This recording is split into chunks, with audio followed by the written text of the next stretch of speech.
Hello, we are back. It's episode 2 of Around the Country in 30 Races, a Seabrook Day production. I, as always, Owen Waring, and this, It's Cameron Corad. How are we doing, folks? I hope they're good. So, we are here today to talk about pre-season.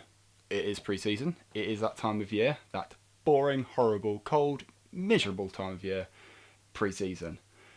But I want to talk today, first of all, what is pre-season for the teams? The teams, when I say the teams, I mean the mechanics, the engineers, the foot soldiers, the boots on the grounds guys, the people who make racing happen. So, Cam, what is this time of year for these people? It's the best time of year. I absolutely love winter testing. It's got to be the best time of the year for a mechanic, to be honest. You, depending on what your situation is, I guess, but for me, you get to meet your new car, your new drivers, you get to learn all the quirks of a car, because every car, of course, under the sun has quirks, especially touring cars. Touring cars has lots and lots of different quirks. And Why is that? why is it? Why? Right, so it could be a trick in closing a door to uh I guess a way of changing a gearbox. So in a touring car, changing a gearbox, you actually do it through the left hand wheel. Well, changing the ratios in the gearbox anyway. You do it through the left hand footwell, and there's like techniques and little bits you just learn on the job and how to gather the oil instead of it going everywhere, which is so easy. And I mean, it goes everywhere. Is that just a reward? Is it, is that just the fact that they are road cars adapted to race cars as opposed to a purpose-built race car? Because you think you're getting just a normal car, and then you're doing a lot to it to make it Well, I fast. think the best thing for fans is what they see is actually a complete road car. But to be honest, the car is actually split into three different sections, and it is a complete purposely built race car. So the shell of the car is actually just a roll cage that's bonded to the front and bonded to the rear just by four bolts, which is crazy to think about it, but that's all it is. So when you're saying like a normal road car, yeah, typically it does look like one, but it's got nothing. It's more like a space frame kit car, I would say. Is the sort of build of the car, to be honest.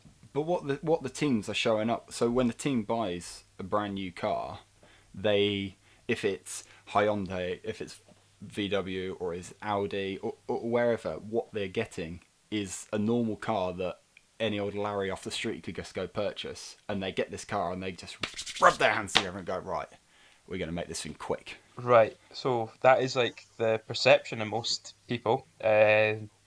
But what happens is we get a shell. We don't actually get a car from a showroom bale. Ah, We'll contact, you know, if in your instance Hyundai. So we'll phone up Hyundai and we'll say to them, right, we want a shell, we want the panels, and that's about it. And it gets sent up to more than likely Willie Poole. And what he'll do is he will cut down the quarter panels. He will take out the rear end. He'll literally there is nothing left in this car. It literally just the outside of the car is left, and then that's when your roll cage design gets welded in. So there's like parts to the car which is stock that you have to run in the championship, but the rest of it you can actually do it to your advantage to make the chassis stronger, or if you wanted to reinforce a certain area of it, you can do that at that point. And then it goes down to the TOCA guys, and they say, "Yeah, let's homologate that car." So as well as it looks like a car, a road car, it's nothing like one. Holomogate. I'm saying that right. It's a term that we see a lot, and if you're a race fan, a racing fan, you'll see that term, and yeah, you'll sort of pretend you know what it means. But for me, I'll hold my hands up. I actually have no idea what that term means. Right. So a fancy bloke from Toka comes along with his rulers and these little micrometers and all this sort of stuff and make sure that your car is eligible to race. So whether that will be, I don't know, like a couple of centimeters here or there, make sure all the tolerances are in the right windows for your chassis width and height Mm. and things like that. And then you'll get into more of a technical spec when people are coming to check that you've got sufficient welds, you've made your cage in the right way. To be fair, if you send it to a guy called Willie Poole, he will genuinely, he's been doing it for like 30, 40 years. This guy knows rules like the back of his hands, and you're never going to get any issues when you take it to him. So that is a worry gone out the way. But chassis in general is you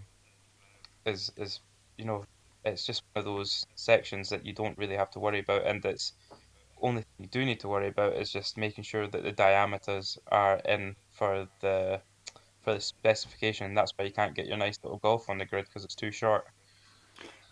So yeah, so this is a personal gripe of mine, as a loving VW owner for many years. Um, to not see Golfs on a British touring car grid is criminal, and to find out that Team Hard could not have their dream Golf dream by, what was it, inches, mere inches, and yet a Cupra is longer than a Golf. I won't hear it, but that's just me. I just think they're just Toka are just, they just don't like Same VWs, and German family, to be fair.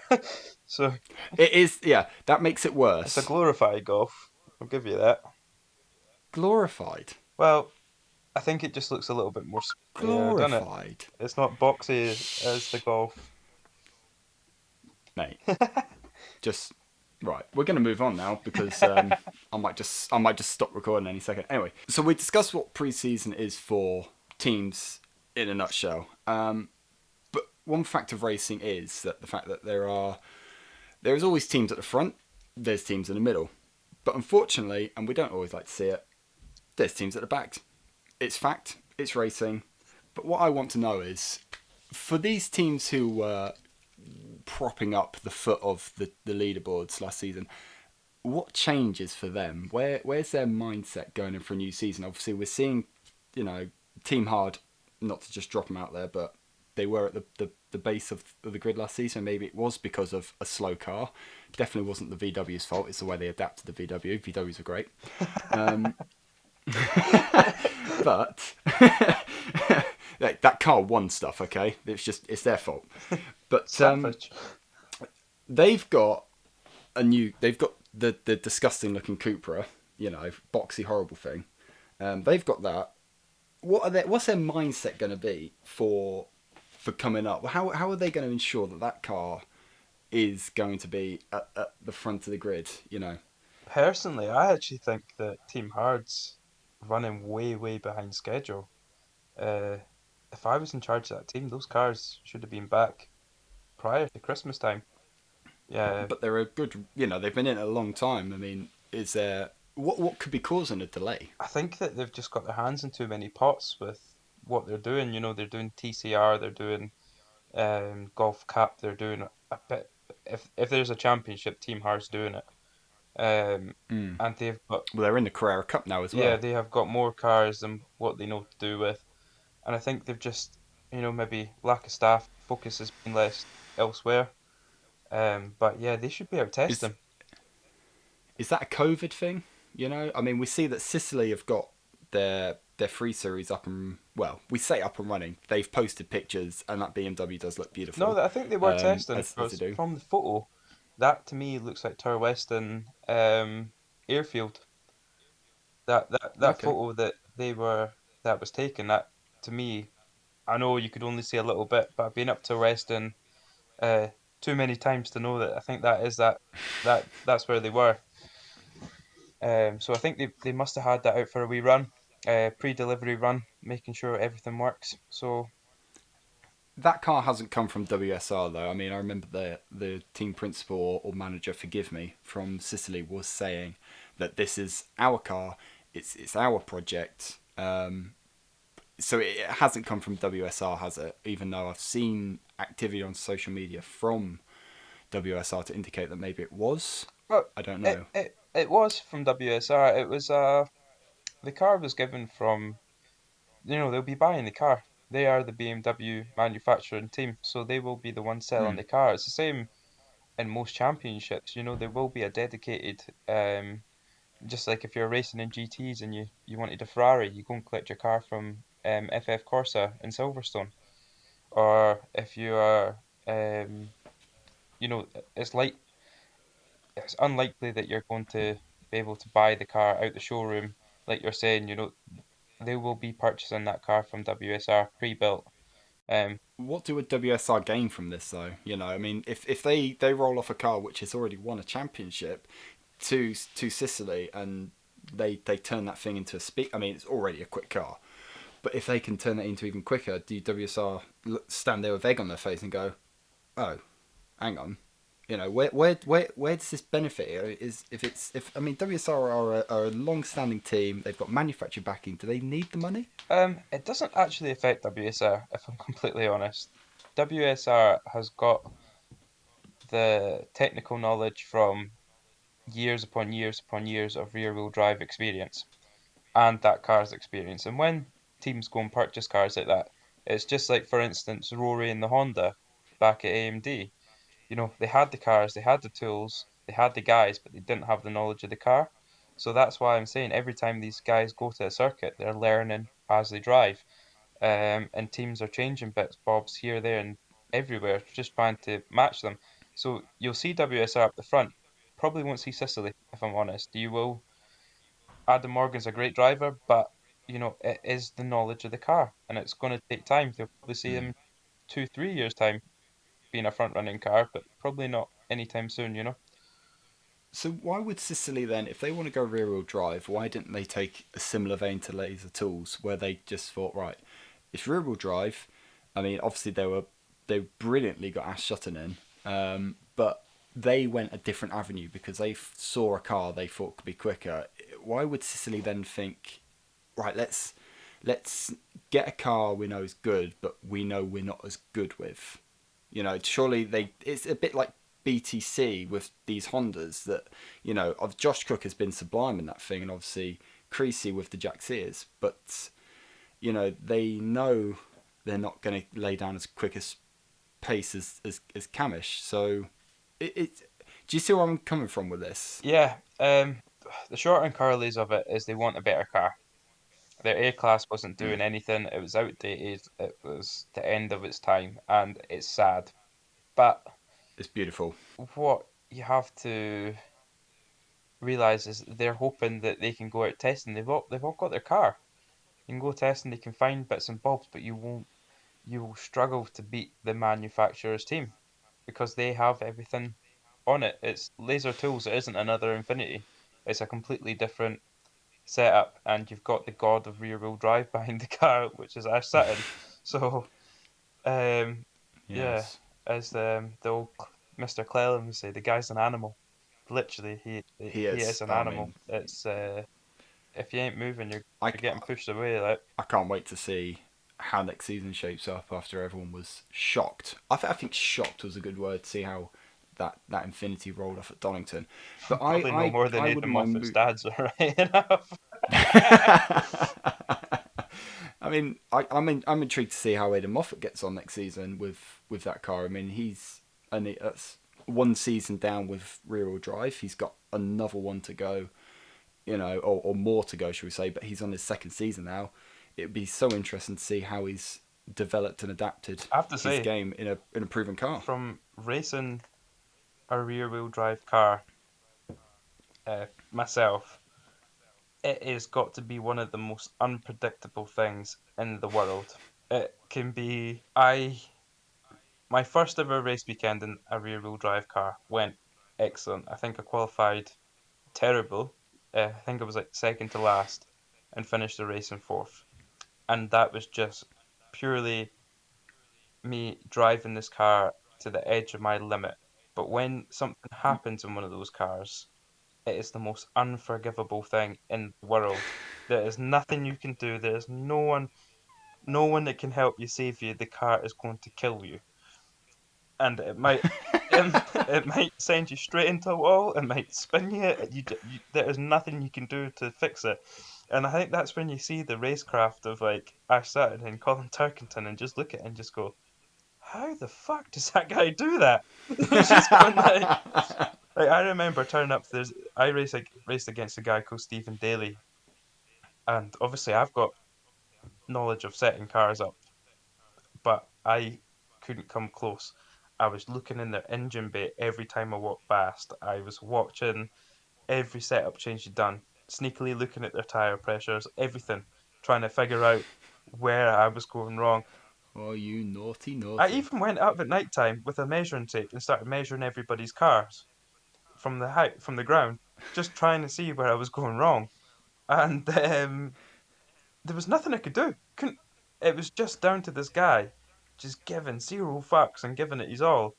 And I think that's how you have to beat in a rear wheel drive car because it is terrifying. It is one of the scariest things. Front wheel drive cars, you lose out. You just put your foot to the throttle and just go again. It is it's such a different way of driving, you know. But rear wheel drive, yeah, very unforgivable. Okay, so I think we've gone slightly off topic, but Just a as bit. as we have always discussed before we created this podcast, that me and Cam will spend near and on 3 hours talking British touring cars. I mean, Whilst we all drinking love it. Stella. Whilst drinking, I mean, the official drink of the podcast, may I add, is a Stella Top, not a Stella, not a glass of lemonade, but a Stella Top, not a shandy, Stella Top. Carlin Okay, special, that is. so the Carlin Special, yes, absolutely. So when in that vein, because we are getting off topic, but that's just us. I want to discuss about. I know this is an episode about pre-season, but post-season. When the shutters go down after Brands Hatch, because that's traditionally the end of the season. I mean, especially after the year we've just had with such a cramped schedule, how long are these guys and girls stopping for? You know, I mean, is it a case of, great, have the weekend off, but be here 5 a.m. Monday? Well, depending on the team, it can genuinely be like the next day. Um, Depending on where you are with driver lineups for the following year. Because the minute the season finishes, those names get ripped off the car, and you go testing someone else. And Savage. it is savage. You don't own the car. You don't own the team. You're literally just paying to get in that seat. And there's lots of people wanting to pay and get in the exact same seat as you as well. So you know, yeah, you But if that season's done, why? Do you know what I mean? Like, what's what's the point of all this? Why so quick? well, people want to get in the car whilst it's still relatively hot. Between the time of like January and February, there's not actually many circuits that you can go to and have a decent track time because the coldness of the circuit just rips up your tires. You genuinely get like 15 laps and you have to change your set. It is just brutal, and you're not doing any impressive times. You're not learning anything because it's wet, it's Hmm. slidey, and we could change setup on a car all day long, but at the end of the day, everybody, drivers and team, know it's just a waste of time, and you're just drinking a lot of Bovril trying to keep warm. um,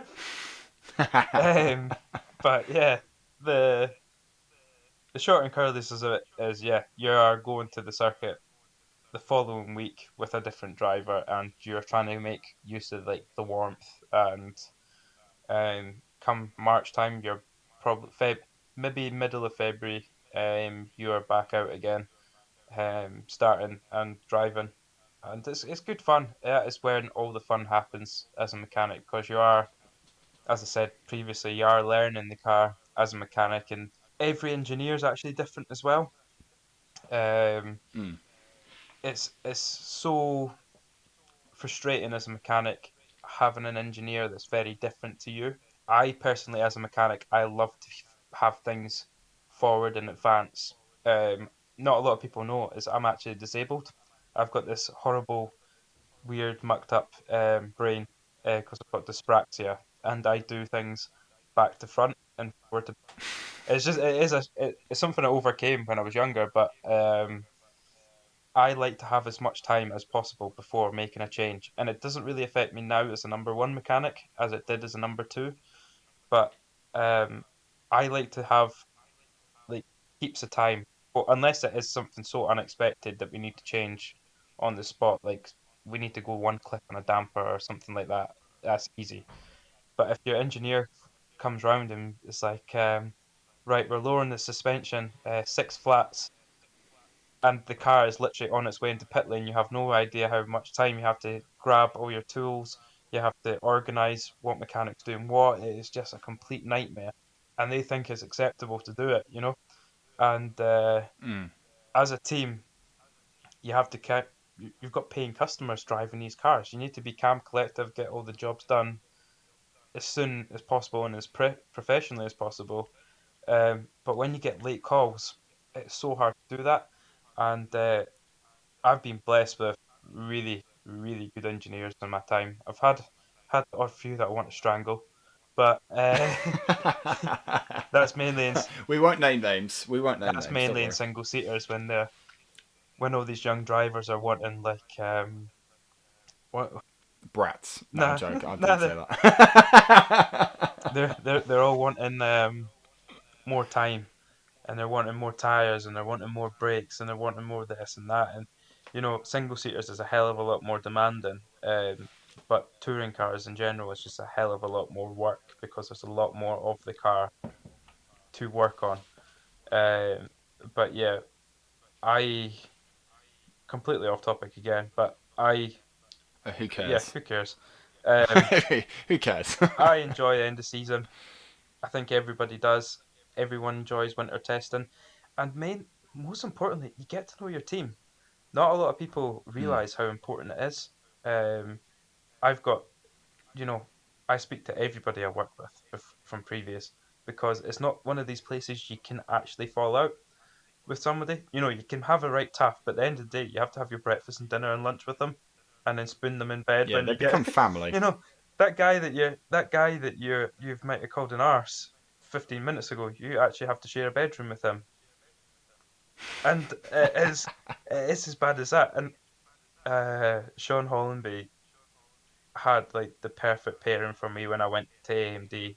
I got the phone call, moved back down from Scotland, and I walked into AMD, and there was this guy called Bendy. And honest to God, it was literally like between getting called the Chuckle Brothers or the Tinder Twins.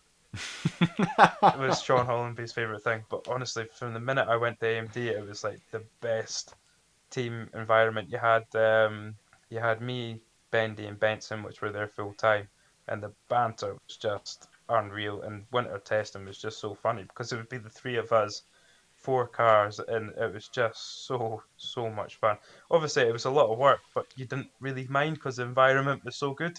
Yeah. And you had nothing else to do anyway apart from going to a hotel room in some Best Western and eating some food and then going to bed. So, you know, you didn't mind just being out at circuit, doing bits and bobs. You know, it was good fun. Really good It's fun. not the family life, is it? Let's face it. No, do you know what? This is another off-topic conversation, but you will struggle, and I mean struggle, to find a race mechanic over 40 years old.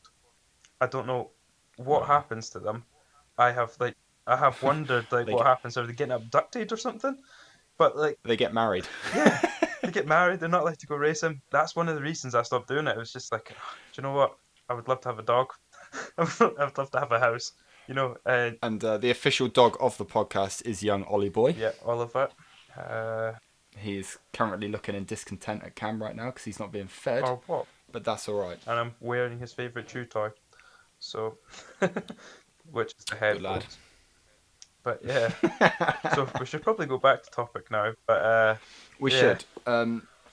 Well, I mean, we spoke about the cold temperatures of how useless it is, but we do still see teams testing in the snow. I mean, we see some teams will be jet setting off to the most glorious parts of Spain, where they'll be sitting there, not sunbathing, but definitely getting tan.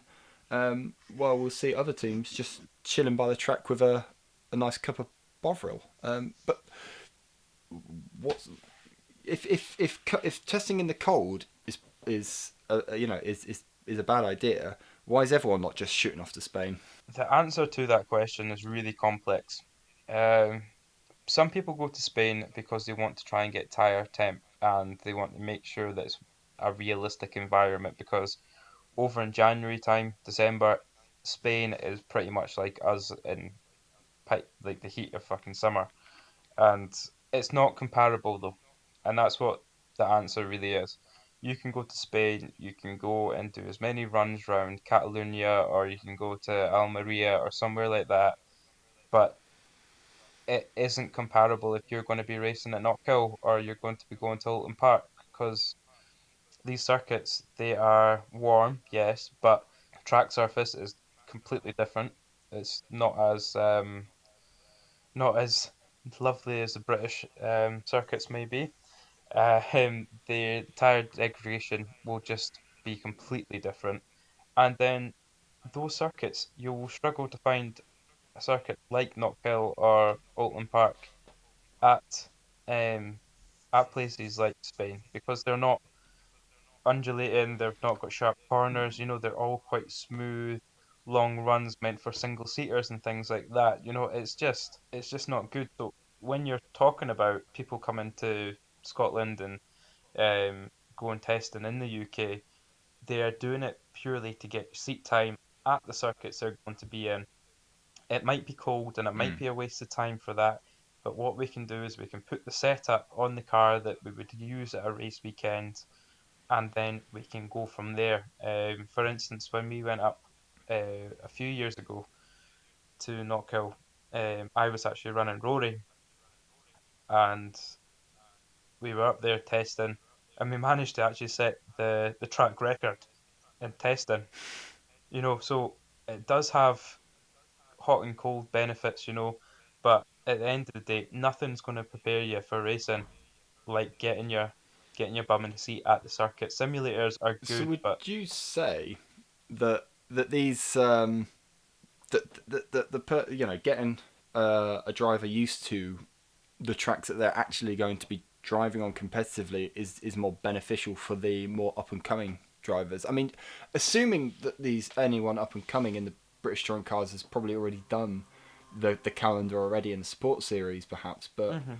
is that just to just really, if they're doing it in a Ginetta or a Porsche, or even just, they've most of their time F4 even, is this purely to get them used to a British touring car? Because I'm presuming they're a different gravy to everything else in the support package. Well, really, it's completely different to anything because you've got so many different setting changes you can actually make in a touring car. In single seaters, Ginettas, minis, you're so limited to things you can do. You can change your cambers, toes, ride heights, things like that, but it's never going to set the world on light. But with a touring car, you can change everything. You can change springs, dampening, you can change the Ackerman block levels, you can change the diffs, you can change diff preload. So many different things. You can customize air intakes, you can do so many different bits and bobs that you can't do in a lower formula. And that is why touring cars are so nitpicky to set up. And every driver drives a car differently as well. So Tingram likes his car loose on the end. We all know that. He likes a bit of free willing going around corners. But then if you look at somebody like, I don't know, Jake Hill actually likes a really front end yet again, but not as loose a rear end. And it's all about making a driver comfortable in a car. You can set a car up to how a driver likes it. His mental well-being is incredible.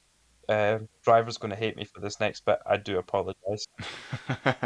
Generally speaking, if you've got two cars, we'll have a number one driver who's more of an experienced driver, and then the second guy we will take his duplicate setup from the more experienced guy. So whatever's on car one is genuinely the base for car two. Um, Mm. just because he's quick, we'll try the setup on that car and make it work. Now, drivers are all a psychological mind game. If a driver came back in, this used to happen all the time, they would be like, I need to do something to the suspension to make it better. The engineer would be like, right, go and play on the spanners in the rear end. So you'll take two spanners and you'll walk up to the rear end and you will do absolutely nothing apart from clunk spanners together. And then the guy will go out and go 2 seconds quicker and he'll be like, fucking hell, mate, that was brilliant. Be like, yeah, it's amazing what I can do. I'm really good with my hands, mate. You've just poured out the biggest industry secret going, and we don't have the legal team to support that. Playing the spanners. So so I think I'm gonna probably emigrate to Puerto Rico. I don't know where the hell you're going. Can't get more but we're further done. away than Scotland. We've done two. We've done not kill. They'll find you. But we've done 2 episodes and we've spilled. So sorry to all the drivers. My uncle does it to me. If it makes you any feel better, still fall for it, even though I do it myself. Doesn't matter. Right, we're gonna move on. Yeah, I think we probably should. I think we should move on before you become even more of an idiot. Yeah. Okay. So the BTCC, as we remarked last week, as everyone knows, next year we'll be going through a huge change, really in keeping with the times, and of course, you know what I'm on about, hybrid era. How can we forget hybrid era? Some of us are excited, some of us aren't. I'm just indifferent, seeing where it ends up. But for the teams, these cars going to be different to set up now? Do you think the teams, forget the drivers, forget the people at the top, but these, the mechanics engineers, are they going to be excited for this era, or are they just going to just roll their eyes at it? From the people I've spoken to, it's a bit of an unknown, unless you are at Speedworks and your car is getting used as a development car. Oh, Rory, you crafty devil! I know, eh? Sorry, Tingram. Sorry, mate. I'm sure Accelerate have it all sorted. I know, exactly. But they do. When you're looking at what it's going to mean for setup and it's probably just going to be a little bit more front end heavy. And what that means for a team is they will be looking at changing the bump, and they will be changing springs as well, just trying to make the car a little bit more stiffer to compensate for that extra weight in the front end area, especially passenger area. Hopefully, it's going to make it a little bit more. It's going to make it a little bit more stable, because everything should be a little bit lower to the ground. But the biggest problem you've got with that is just trying to adapt your current setup to cope with what you've got on the new cars, because as I said, you will be changing a lot of things in the aspect of ride height and toes and cambers and all that sort of stuff, just to compensate for the extra weight.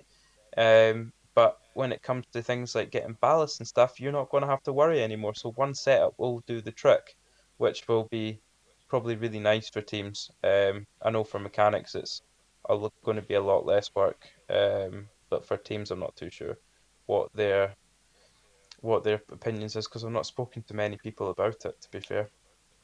With the extra weight, do we think we're going to start seeing slower lap times? Are these cars going to be actually less responsive? They're going to have less performance? Probably so, marginally, mate. You won't even notice it. It's going to have extra power to compensate for that extra weight. You are going to not notice it at all, in my opinion. But we don't know what it holds.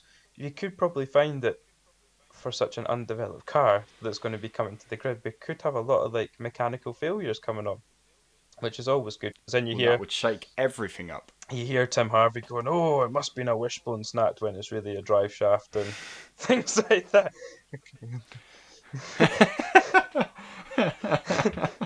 Oh no, there's a twig stuck in between the wheels. No, that is actually a drive shaft, Tim Harvey. Is not. So what you're saying, Mr. Cam, is you're angling for Tim Harvey's job on ITV4. I would love Tim Harvey's job. However, I have built 2 cars for Tim Harvey in the past. Don't know if you remember me, Tim, but hello. I hope Tim's listening. Me too. What's the point? I mean, I'm trying on Twitter, and you're trying on Facebook and Instagram. You know, people listen to us. Pass the pod. I know. You know, we're not desperate, but we love you. We will do things for Look, followers. we will do things. You know, No, we're not. like if you want to get on the podcast, you know, that sort of thing. I mean, you dirty devil. I know. Get your head out the gutter. But that's just, well, I will do it. And I'm joking. But yeah. He'll do everything. I've lived with him. I've heard the things. So back to Tim Harvey. Yeah. Yes. Back we go to Tim Harvey, not sex. Do you know what? It is hard for producers and TV people to guess what's actually going on whilst the race is going on. It's easier for mechanics because you can kind of guess from. I guess from his point of view, he's got to say something. Yeah, he does. And from his experience, and it's good experience, may I add. It is. We all know that he's not going to be sitting there, especially during last season with COVID. He can't be sitting there talking to mechanics, going, "Oh, you know, it's this and this." He's got to go, "Oh, what do I think that is? Oh, cameras are rolling." Do you want a quick funny Tim Harvey story before we wrap up this evening? This will make it. I would love that, and I'm sure all the listeners would love that too. Right, so it must have been about 5-6 years ago. We're not going to get sued again, are we? We're not going to get sued for this one. I haven't got the bank for that. I really don't. I'm moving house. I haven't got it. No, this is quite a good one. So we turned up to. Well, I got a phone call. Someone said that they needed somebody to build a touring car from scratch. No, sorry, a super touring car from scratch, BMW M3, within 48 hours, because it just came back from the paint shop and it wasn't ready for the Silverstone Classic. So I went down to the workshop in Brackley and got briefly to know all the guys. It was just a one-off event, and we got to work fitting this car. And we turned up to Silverstone, and we had one good race, and it was reasonably dry. It wasn't that good. And then we had this absolute tsunami. And Tim Harvey's obviously over the moon with his car. He just wants to go out and drive it. And because you built yeah, it. but obviously because I built it. Everyone wants to drive cars. Oh, of course. And he gets into the pit lane, and the stewards of the circuit were going, we don't think it's safe to race and everything. And they actually sent John Cleland out to go and try the circuit. And John Cleland went out, tried the circuit, and he came back and was like, "Nah, this is no good. We can't go out in this." So Tim Harvey went up and somehow managed to convince the marshals and the stewards that it was all right for a race. He'd done half a lap and wrote off the car. And Cleland won it. And that's why he works for ITV4 now. I know. Big love to you, Tim. I know. Big It was love. great fun, though. It was a really good car. But that's racing. Isn't that the spirit of racing? If there's no good story to tell at the end of every race or everything, it wasn't racing, was I know, it? I've got plenty of them as well. And we will look forward to hearing all of them in our future pods. Now, we are coming to an end of today's episode. We have some very exciting times ahead. Obviously, behind all of our social medias, we are working away with Cam's insider knowledge and my just pure charm and wit. So, just to wrap today up, we don't have a topic per se for next week. We've got some, but we could have something very beautiful lined up for you, ladies and gentlemen. But yeah, we're going to end today. This has been Around the Country in 30 Races, a Seabrook Day production. And just one more note, we have unfortunately lost a solid member of the crew, sadly. The creaky chair has now been put in the skip because, quite frankly, my producer was not happy with it, and during the editing process, if his eyes were daggers, I'd be dead by now. So I'm really sorry, Mr. Day. It won't happen again. It hasn't happened again, and if my camping chair that I'm currently sat on, like a naughty schoolboy, has been of any problem to you in the edit, then I will stand. I will gleefully stand for the next podcast and just stoop down for my stellar top. So thank you very much for listening again. I hope you made it all the way through. This one has been, well, out of our two podcasts, I'm sure Cam will agree, this has been our favourite so far. Yeah, it's a lot more fun. A lot more fun. This has been fun. We've shaken off the jitters now. So if any driver who I've messaged has listened to the first one, please listen fully. Oh, you would have done at this point. I hope you've enjoyed it and you feel more relaxed about maybe speaking to us. But anyway, I've been Will Waring, And I've been Cameron Corad. and this has been Around the Country in 30 Races. Big love to you all.